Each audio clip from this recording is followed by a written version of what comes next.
चक्राति वक्त्राम्बुलिना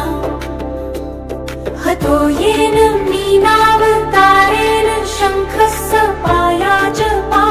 जगद्वासुदेव धरा निर्जराराति पाराद पाराद कुपारनीरातुराधस्पतन्ति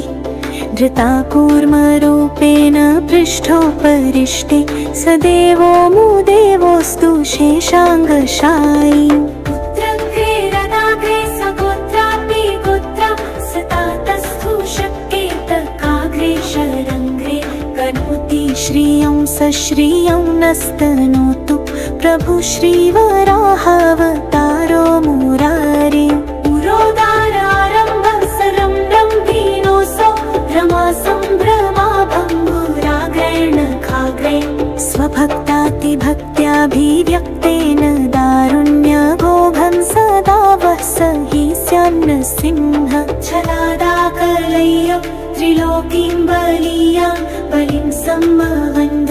त्रिलोकी बलीया तनुत्वं दधाना तनुं सन्दधानो विमोहं मनो वा स कुर्यात्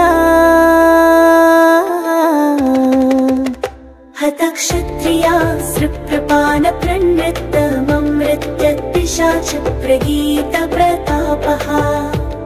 धराकार्येनाग्रजन्माग्रहारं विहारं क्रियान् मानसे वः स रामनतग्रीवसु ग्रीवसाम्राज्यहेतुर्दश